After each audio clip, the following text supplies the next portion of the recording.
Kami sangat mengucap syukur untuk yang sudah terjadi, yang sedang terjadi, dan yang akan terjadi.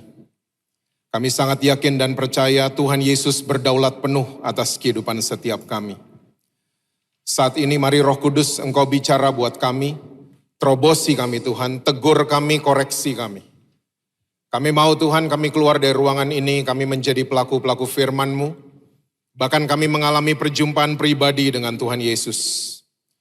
Kami juga harus mengakui ini bersama bahwa tanpa Tuhan kami gak bisa apa-apa. Oleh sebab itu kami butuh sama firman-Mu, kami butuh sama pribadi-Mu. Untuk menuntun kami untuk menjadi teman baik dalam kehidupan kami sehari-hari. Saat ini mari Roh Kudus Engkau ambil alih. Pimpin setiap kami kepada segala kebenaran-Mu. Kami siap mendengar saat ini hanya di dalam satu nama yang berkuasa, yaitu nama Tuhan Yesus Kristus. Amin. Amin. Silahkan duduk. Saudara mau berdiri juga boleh. Boleh tepuk tangannya di extend buat tim praise and worship kita. Shalom saudara semua. Apa kabar saudara? Semua masih percaya Yesus? Masih baca Alkitab? Jangan sampai enggak itu ya. Oke. Kita langsung lihat Alkitab kita bersama dalam kitab 2 Korintus pasalnya yang ke-10. Ayatnya yang ke-3 sampai dengan ayat yang ke-4.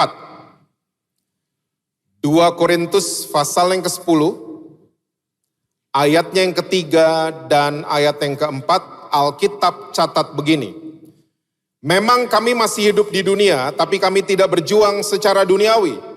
Karena senjata kami dalam perjuangan bukanlah senjata duniawi, melainkan senjata yang diperlengkapi dengan kuasa Allah yang sanggup untuk meruntuhkan benteng-benteng. Kalau saudara senang judul khotbah saya hari ini adalah mind changing. Proses perubahan pikiran. Karena begini saudara, tanpa kita sadari, setiap hari di dalam kepala saudara dan saya, terjadi pertempuran hebat tanpa kita sadari. Antara siapa Pak? Antara pikiran dunia melawan pikiran Kristus. Nah, kalau kita adalah orang-orang Kristen yang mengatakan bahwa kita adalah orang-orang yang sudah bertobat, tolong ingat baik-baik, catat baik-baik saudara pagi hari ini, bahwa pertobatan itu bukan rajin ke gereja loh. Pertobatan itu bukan rajin ikut kebaktian. Pertobatan bukan nangis-nangis. Pertobatan bukan muntah-muntah waktu didoain. Bukan. Dan pertobatan itu bukan senior atau junior. Bukan. Saya bertobat tahun 80-an. Kamu kan anak baru. Bukan begitu.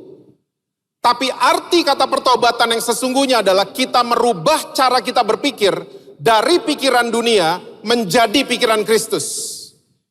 Itu orang bertobat. Makanya pertobatan itu harus setiap hari. Pertobatan bukan masa lalu. Pertobatan bukan tahun lalu. Pertobatan bukan di hari Natal. Tapi pertobatan adalah daily act. Aktivitas setiap hari. Karena banyak sekali di dalam kepala saudara dan saya yang harus dirubah. Dari mana? Pikiran dunia menjadi pikiran Kristus. Pertanyaannya begini sekarang. Pak, pikiran Kristus itu kayak gimana Pak? Saya percaya semua saudara pernah membaca Lukas 15. Ada 3 perumpamaan yang terkenal di sana. Perumpamaan domba yang hilang, dirham yang hilang, dan anak yang hilang. Nah, saya percaya kita udah sering membaca perumpamaan ini. Tapi beberapa minggu lalu waktu saya membaca perumpamaan tentang domba yang hilang, saya agak-agak kaget saudara. Karena Yesus lagi bicara tentang pertobatan di sana. Dalam perumpamaan tersebut, domba yang hilang, Yesus menyelipkan sebuah kalimat, 1 orang bertobat, surga pesta pora.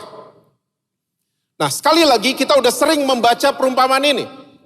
Tapi waktu saya baca beberapa minggu lalu, saya agak-agak kaget. Kita semua tahu perumpamaan ini ya. Ada 100 domba, betul? Yang hilang berapa? 1. Lalu gembalanya meninggalkan yang 99, dicari yang 1 sampai ketemu. Dan waktu ketemu, saya mau tanya, dombanya dipukul sama gembalanya? Kamu nyusahin kamu, digituin? Enggak. Alkitab mencatat, gembala ini menggendong domba yang hilang ini. Dan dia bersuka cita, dia nggak ngomel-ngomel, dia bersuka cita. Dan dia kembali ke rumahnya, dia mengadakan pesta, dia undang tetangga-tetangganya. Gitu kan ceritanya? Nah, beberapa minggu lalu waktu saya baca, saya merinding sendiri. Karena begini saudara, saya tidak menemukan usaha daripada sang domba. Karena semua yang ditulis di sana adalah usaha sang gembala. Gembalanya yang ninggalin 99, gembalanya yang mencari, gembalanya yang menemukan, gembalanya yang menggendong, gembalanya yang bersuka cita, gembalanya yang bikin pesta. Lalu saya mulai mikir, usaha dombanya apa? Tolong ingat baik-baik Bethany Nginden. Pertobatan bisa terjadi kalau sang domba mengizinkan gembala tersebut berkuasa atas kehidupannya. Kalau dombanya tidak pernah mengizinkan, pertobatan gak akan pernah terjadi. Kalau dombanya dijemput, ayo saya gendong. Dombanya bilang, saya gak mau digendong. Gak akan terjadi pertobatan. Kalau dombanya mengatakan, saya gak mau dibawa pulang, saya gak mau dipestain. Dombanya tidak pernah, bahasa Inggrisnya, consent. Mengizinkan pertobatan gak akan pernah terjadi. Lalu Yesus menambahkan, satu orang bertobat, surga, pesta pora. Nah, saya mau katakan buat saudara, saya mau yakinkan buat saudara, semua yang saudara capai di tahun 2023, itu semua bukan karena kebaikan saudara. Itu semua karena Tuhan Yesus yang baik sama saudara dan saya. Amin, saudara. Semua yang mengusahakan adalah sang gembala, bukan kita. Kita tugasnya adalah mengizinkan pikiran Kristus berkuasa atas pikiran kita. Nah, pertobatan akan terjadi. Makanya pertobatan sekali lagi harus setiap hari. Nah, Rasul Paulus di gereja Korintus, setelah dia mencatat tentang trilogi pelayanan. Kalau saudara membaca kitab 2 Korintus 3, Rasul Paulus mencatat tentang pelayanan pembenaran. 2 Korintus 5, pelayanan pendamaian. 2 Korintus 8 dan 10, pelayanan kasih. Nah, 2 Korintus 10, tiba-tiba ini judul perikopnya adalah sikap daripada Paulus. Jadi Rasul Paulus mengajak gereja Korintus untuk mereka berubah pikiran mereka. Diajak untuk bertobat. Bukan tadi yang saya sebut ya, pertobatan tadi ya. Bukan nangis-nangis, bukan muntah-muntah. Tapi diajak Rasul Paulus untuk merubah cara mereka berpikir. Dari pikiran dunia menjadi pikiran Kristus. Nah, sebenarnya banyak sekali tips yang dikasih Rasul Paulus. Tapi pagi hari ini kita cuma bisa membahas satu saja. Coba lihat sekali lagi ayat yang ketiga dan ayat yang keempat. 2 Korintus 10 ayat 3 dan ayat yang keempat. Memang kami masih hidup di dunia. Stop dulu sampai di sini. Saya mau tanya dulu sama Bethany Nginden. Semua masih percaya kalau kita masih hidup di dunia? Oke, good. Karena saya suka ketemu orang Kristen, saking rohnya, kakinya lupa mendarat. Di sini nggak ada tapi. Percayalah saudara, kita boleh ngeroh.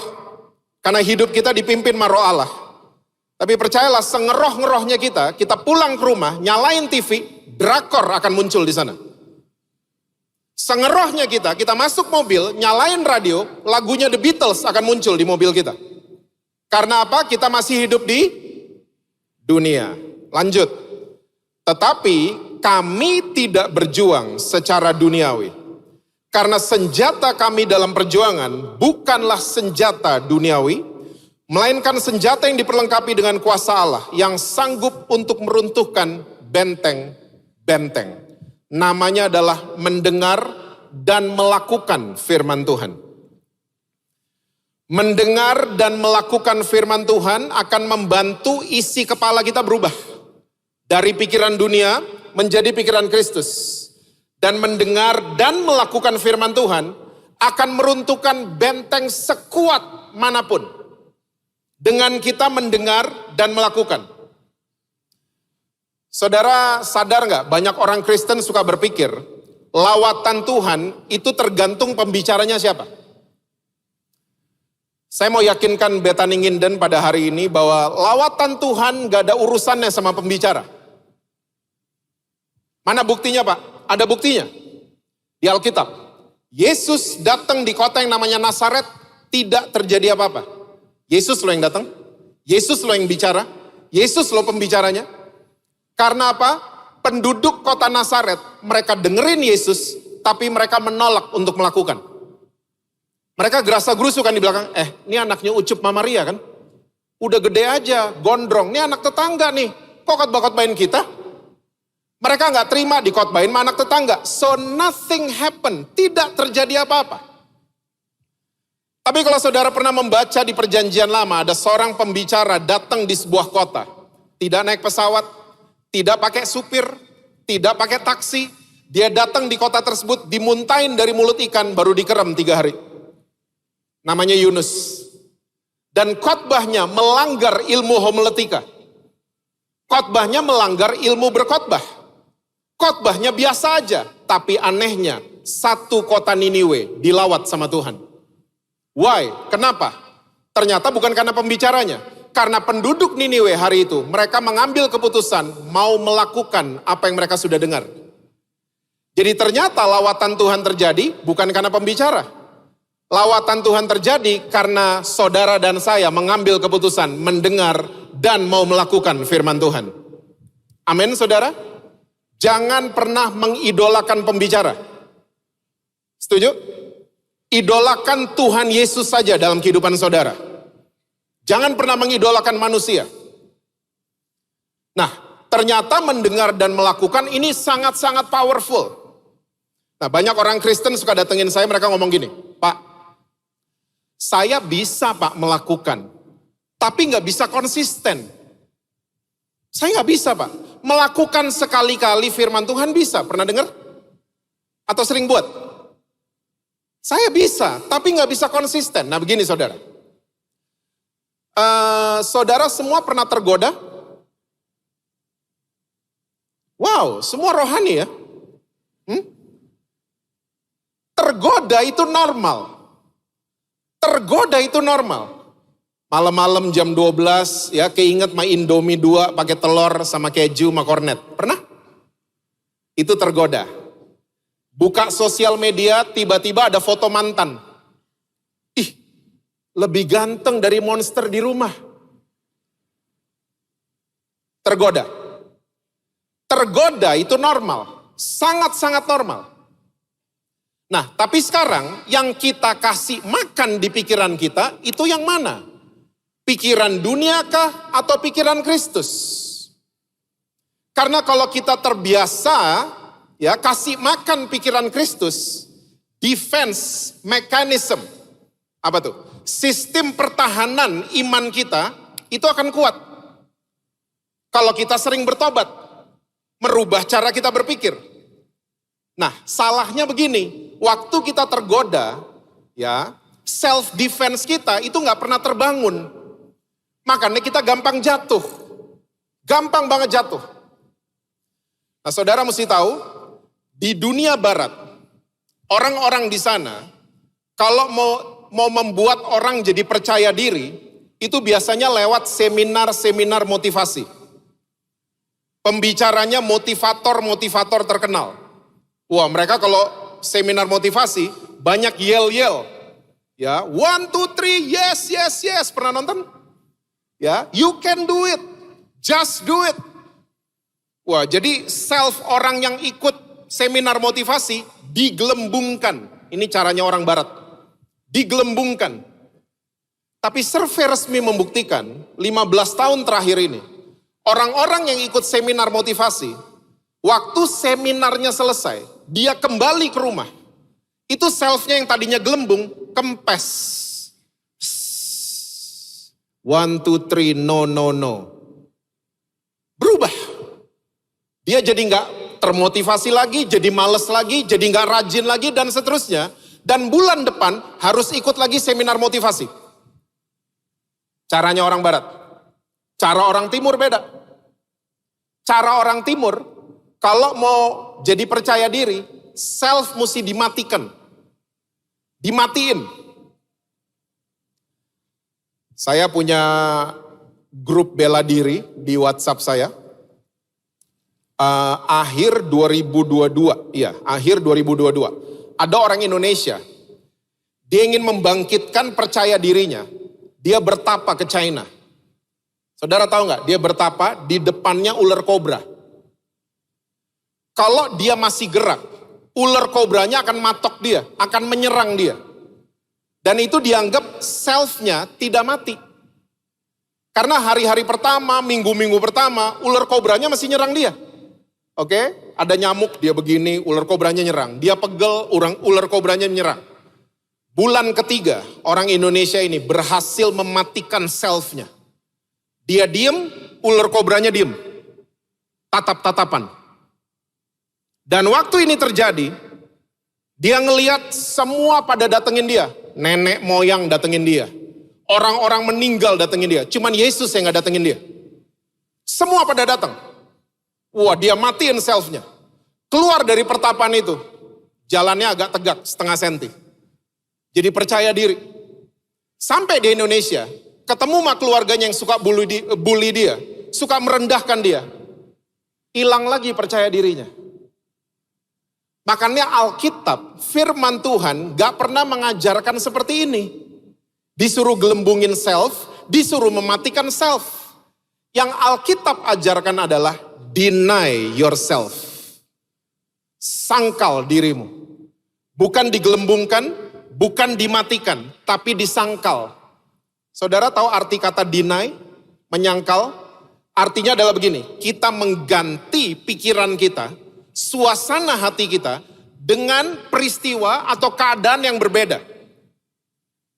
Makanya yang paling terkenal untuk deny ourselves adalah liburan. Tapi liburan setahun cuma 12 hari. Dalam seminggu cuma sehari kita libur. Gak tiap hari. Makanya konsep pertobatan harus setiap hari. Di-deny self kita. Karena begini, di dalam jiwa saudara dan saya itu ada self, ada ego. Antara self dengan ego harus sinkron, harus nyambung. Nah, di antara self dan ego seringkali banyak peristiwa yang terjadi. Perceraian, kita terluka, kita kecewa, kita kepahitan. Akhirnya apa yang terjadi? Ego kita yang naik. Menguasai pikiran kita.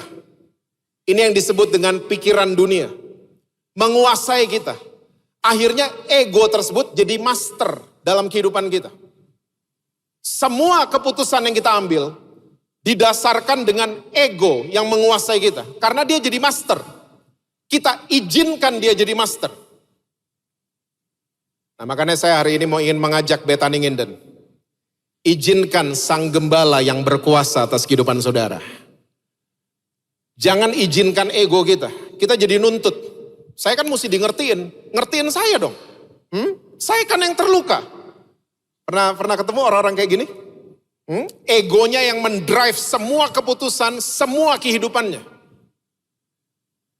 Makanya mendengar dan melakukan, dibilang sama Rasul Paulus, adalah senjata yang sanggup untuk meruntuhkan benteng manapun. Nah, kita mesti tahu juga, di dalam otak kita, itu ada dua bagian, saudara. Otak kiri sama otak kanan.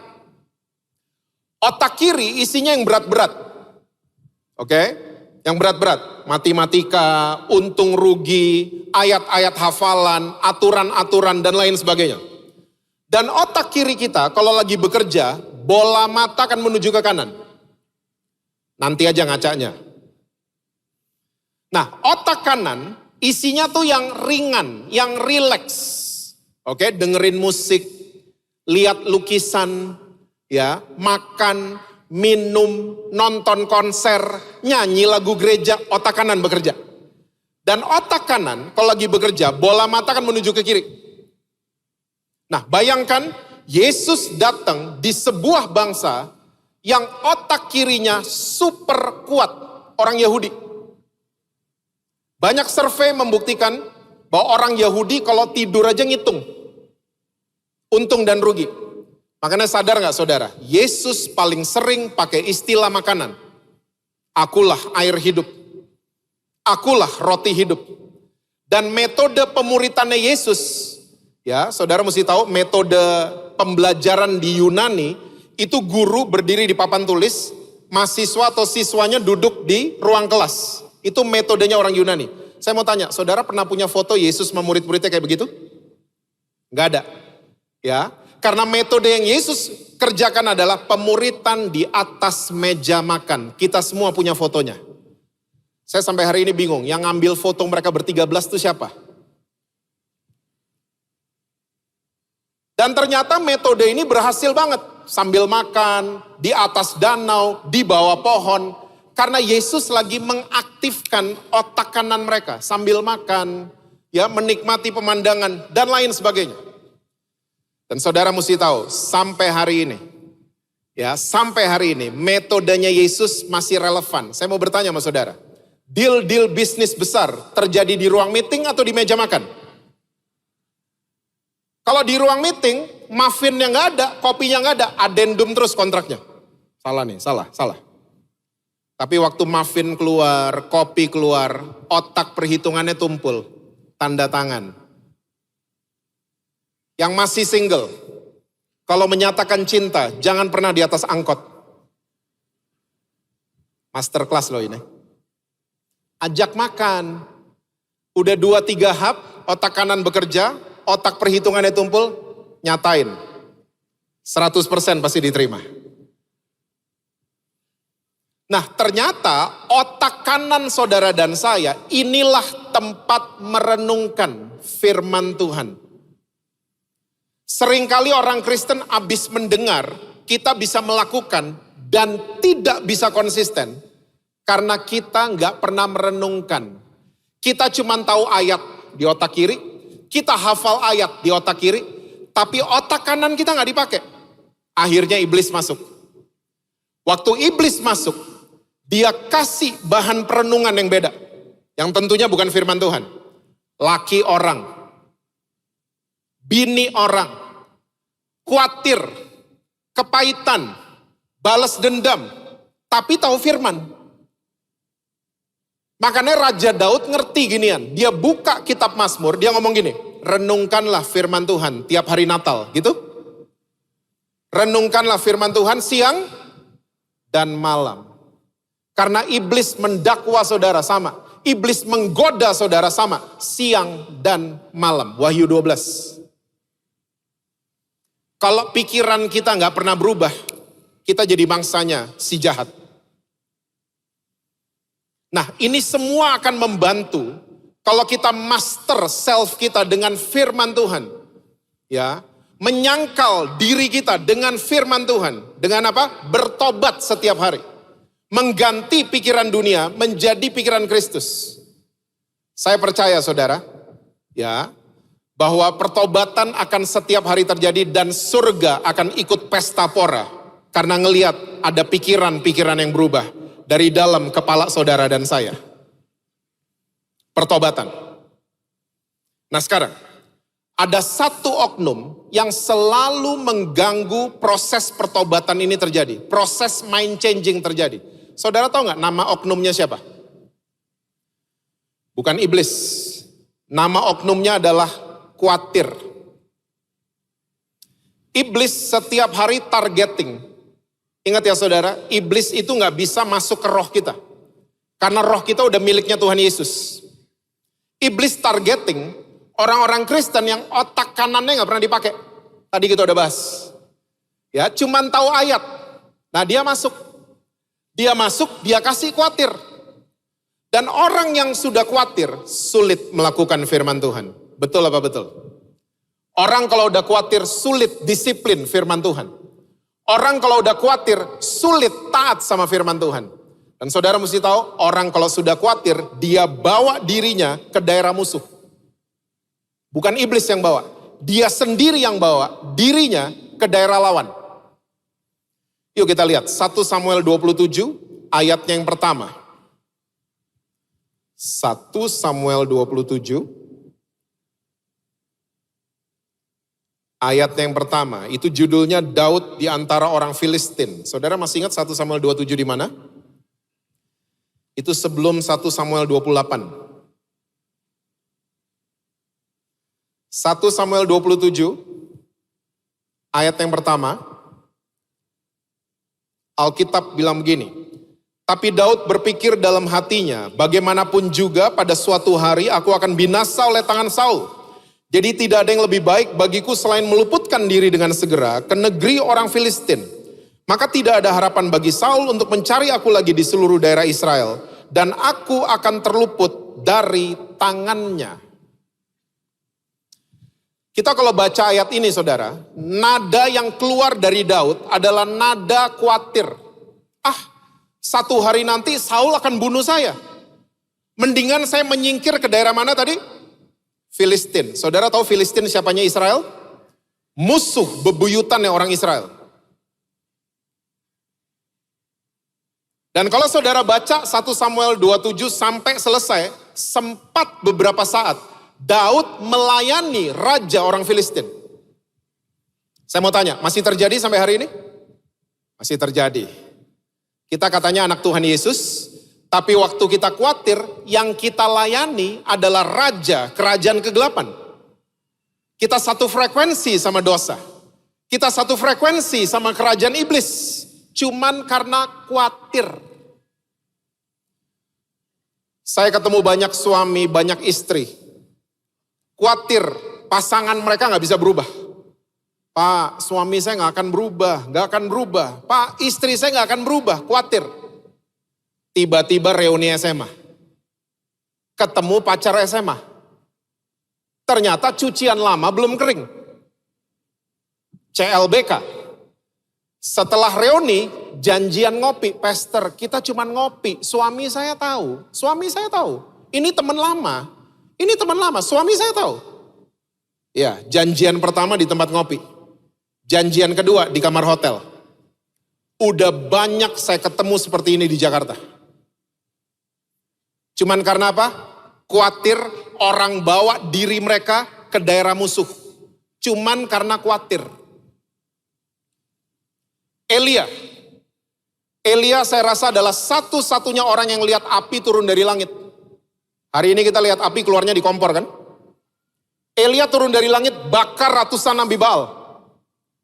Dia pulang, dia tidur, besoknya dia bangun, dia diancam sama Isabel. Ingat ceritanya? Ancamannya Isabel, kamu akan mati seperti kamu bunuh itu nabi-nabi Baal. Kemarin lihat dahsyatnya Tuhan, ya, esok harinya khawatir. Dan waktu Elia khawatir, Elia ngomong gini, Tuhan saya mati aja. Pengen bawa dirinya ke kematian yang bukan haknya dan belum waktunya. Sampai hari ini masih terjadi? Masih. Cuman karena khawatir orang bawa diri mereka ke bunuh diri. Dan selalu doa sama Tuhan, Tuhan angkat saya aja. Pernah berdoa kayak gitu? Kok belaga lupa mukanya? Tuhan saya mati aja mendingan. Cuman karena khawatir. Saya mau katakan buat Bethany Nginden, jangan khawatir. Karena saudara dan saya berjalan dengan Tuhan Yesus yang luar biasa.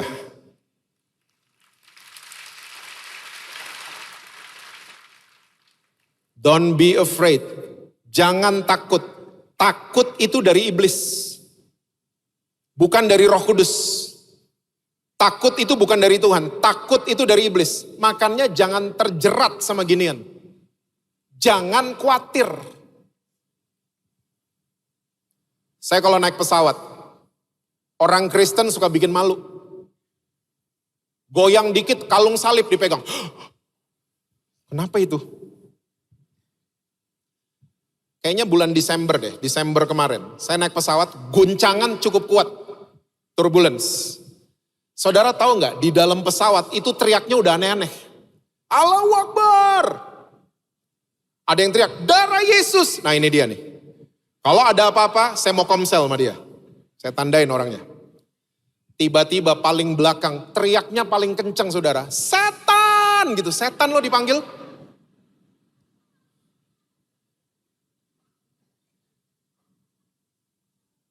Sekali lagi saya mau katakan, jangan khawatir. Saudara dan saya punya Tuhan Yesus yang luar biasa.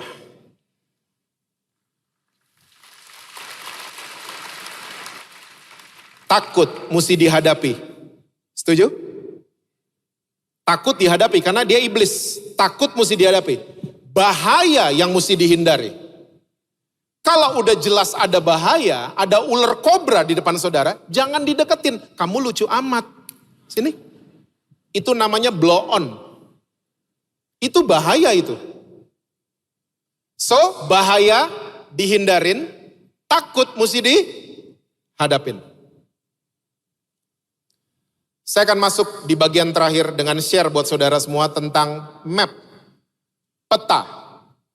Bahasa sekarangnya Google Maps, Waze. Peta itu dibuat. Waktu kita lihat itu peta, gambar peta itu kerekam di kepala kita. Omongan kita jadi sesuai dengan peta. Jalan kita sesuai dengan peta.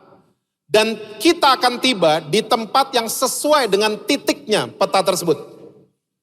Itu gunanya peta dibuat. Oke? Nah sekarang, di dunia saudara dan saya ada 3 peta. Kita mulai. Yang pertama namanya adalah peta politik. Apakah peta politik itu? Peta politik itu begini. Indonesia 30 tahun lalu berapa provinsi? Coba jawab. 27. Sekarang berapa? Coba jawab.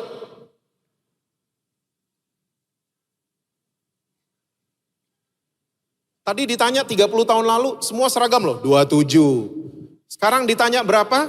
Ada yang 38, ada yang 35, ada yang mukanya emang berubah. Ada, kelihatan dari sini kelihatan. Indonesia hari ini 38 provinsinya. Kok bisa begitu? Karena situasi politik terjadi di bangsa Indonesia, makanya petanya berubah. Kita harus ikutin perubahan, supaya nggak salah ngomong. Oke? Kalau kita nggak ikutin perubahan, doa kita salah nanti. Tuhan, pulihkan Indonesia yang terdiri dari 27 provinsi. Tuhan, Nyong, udah ganti Nyong. Salah. Kita ke tour and travel. Saya mau booking 1 tiket pesawat domestik kemana? Timur-Timur. Salah. Itu udah penerbangan internasional. Salah. Nah, ini nggak terjadi di Indonesia aja. Masih ingat dulu ada Jerman Barat sama Jerman Timur? Sekarang udah nggak ada. Karena situasi politik, tembok Berlin diruntuhin. Sekarang peta mereka berubah jadi 1 Jerman saja. Masih ingat ada negara namanya Uni Soviet? Sekarang udah nggak ada. Karena situasi politik mereka pecah jadi beberapa negara. Uzbekistan, Kazakhstan, dan lain sebagainya. Oke, nah ini semua yang disebut dengan peta politik. Yang kedua, namanya adalah peta yang berasal dari kerajaan kegelapan. Yesus bilang, iblis punya kerajaan, pasti ada mapnya, pasti ada petanya. Nah saudara mesti tahu, orang percaya dari zaman Alkitab kita dicatat, suka melakukan spiritual mapping, pemetaan rohani. Ya, sebagai contoh di Kisah Rasul 19 ditemukan ada orang kuat di kota Efesus namanya Dewi Artemis. Nah, ini namanya pemetaan rohani. Dan ini sampai sekarang. Oke, di Bandung katanya, saya nggak tahu di Surabaya, di Bandung ada orang kuat Dayang Sumbi namanya katanya. Nah, di Indonesia mungkin yang paling terkenal itu Nyi Roro Kidul ya, Yogyakarta. Semua tahu Nyi Roro Kidul? Saudara kayaknya nggak tahu apa-apa dari tadi ya, hah? I am kidding. Nah gini yang saya mau cerita. Saya dari kecil suka diajak sama mama papa saya ke gereja temennya mereka di Jogja. Ini temennya mereka gembala di sana. Bapak dan ibu gembala. Nah dari kecil saya tiap ikut kebaktian di sana. Setiap habis firman Tuhan, Pak Gembala, which is best friendnya, bestinya mama papa. Ini selalu doa syafaat. Dan tiap dia berdoa, Nyi Roro Kidul ditengking. Kamu keluar dalam nama Yesus. Kamu sudah kalah dalam nama Yesus. Dari saya kecil ya. Nah 2010 kemarin, papa saya dipanggil Tuhan. Datang dong si Om dari Jogja, sahabatnya. Datang ke Jakarta, ketemu saya. Jess, Om dengar kamu udah melayani ya? Iya Om. Ayo dong, sekali-sekali ke gerejanya Om. Boleh Om, kita atur. 2012, saya ke gerejanya si Om. Sampaikan firman Tuhan, selesai firman Tuhan, si Om masih sama, doa syafaat. Dan saudara masih tahu? Ternyata Nyi Roro Kidul masih ditengking sama si Om. Saya mulai nalar, kok nggak kalah-kalah? Dari kecil loh saya di sana. Kok tiap minggu ditengking kok nggak kalah-kalah? Kok nggak keluar-keluar dari Jogja? Saya menemukan jawabannya karena kita jarang pakai map yang ketiga. Siapa lagi yang punya peta? Kerajaan sorga punya peta. Apa petanya? Ini petanya. Namanya firman Tuhan. Ini petanya. Alat yang kalau kita izinkan, kita bisa mendeny ourselves. Kalau kita mengizinkan, dia bisa berkuasa atas pikiran kita. Nah kita jarang pakai. Ternyata peta kerajaan sorga mengatakan gini. Yesus waktu bangkit di hari yang ketiga, dia sudah mengalahkan semua. Semua dia sudah kalahkan. Pertanyaan sederhana saya, kalau dia sudah mengalahkan semua, kalau gitu orang kuat di Jogja, Nyi Roro Kidul apa Yesus Kristus? Coba jawab. Tinggal diganti ininya. Makanya iblis menyerang orang-orang yang gak bertobat. Orang-orang yang gak pernah mengganti pikiran mereka. Mengizinkan pikiran Kristus yang berkuasa. Diserang sama iblis. Saya masih ketemu orang-orang Kristen kayak gitu. Pak, rumah saya kayaknya belum bersih Pak. Kenapa pembantu gak balik? Bukan gitu Pak. Itu kayaknya di lantai 2 ada penunggunya Pak. Kalau kita terus mengatakan rumah kita ada penunggunya, terjadilah seperti imanmu. Tapi kalau kita mulai mengganti pikiran kita dan mulai mengatakan rumah saya, setiap sudut, setiap ruangan hanya dipenuhi oleh hadirat Tuhan saja. Terjadi juga seperti imanmu. It's all right here. Semua ada di kepala saudara dan saya. Makanya waktu Yesus mau naik ke surga, nanti saudara bisa baca di Lukas 24, pesannya dia sama murid-muridnya, ya sampaikan berita ini ke segala bangsa tentang pengampunan dosa dan pertobatan. Cuman 2 yang disuruh sama Yesus, pengampunan dosa, remission of sins, dan pertobatan, repentance. Dan ingat, bertobat bukan nangis-nangis, bukan rajin ke gereja. Kita boleh rajin gereja, ininya gak pernah berubah, percuma. Kita akan hidup di old habits, kebiasaan-kebiasaan lama kita akan hidupin terus. Karena gak pernah berubah. Cerita terakhir sebelum kita masuk perjamuan. Tahun 2003, my goodness sudah 20 tahun lalu itu. Saya nganterin teman saya ke pedalaman Kalimantan. Sampai di gereja, teman saya ini diundang khotbah saudara. Sampai di gereja yang ngundang teman saya agak-agak kaget karena foto presidennya B.J. Habibie. Saya dalam hati gini, ini kayaknya lupa ganti kayaknya mereka. Mereka terlalu sibuk soalnya. Nah teman saya khotbah sorenya, waktu mau doa berkat, Pak Gembala setempat sekalian doa syafaat. Waktu dia doa syafaat, Tuhan kami memberkati presiden kami Bapak B.J. Habibie. Saya dalam hati ini gak tahu benar. Selesai kebaktian, makan. Teman saya memberanikan diri untuk menyampaikan ke Pak Gembala, Pak maaf kita mesti menyampaikan sesuatu. Oh boleh gak apa-apa, sampaikan aja. Maaf ya Pak, presiden kita udah ganti Pak. Saya timpalin, udah 2 kali ganti Pak. Gus Dur dulu, sekarang udah Megawati. Saya mau tanya sama saudara. Itu orang-orang di pedalaman Kalimantan, mereka semua warga negara Indonesia. Darah mereka Indonesia, tapi mereka nggak tahu orang nomor 1 mereka siapa. Hari ini kita semua warga negara kerajaan sorga, kita ditebus pakai darah yang sama, tapi seringkali kita nggak angkat Yesus jadi orang nomor 1 kita. Kita angkat yang lain di kepala kita. Kita angkat khawatir, kepahitan, balas dendam, ya kekecewaan, dan lain sebagainya, itu jadi nomor 1. Yesus cuma ban serep. Saya cuma mau katakan buat saudara, ganti peta kita di kepala kita. Ganti map kita, disetting ulang.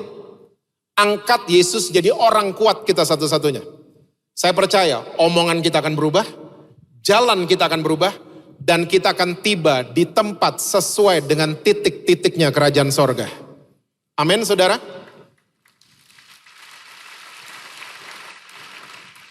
Saya cuma mau katakan buat saudara, izinkan Tuhan Yesus berkuasa atas kehidupan kita. Izinkan dia merubah kita. Izinkan waktu kita. Izinkan semua sisa waktu yang kita punya. Pakai untuk bertobat. Untuk merubah cara kita berpikir. Saya percaya saudara akan tiba di tempat-tempat sesuai dengan rencana Tuhan. Tuhan berkati saudara-saudara semua. Selalu sukses, harmonis di rumah, dan rekening bank selalu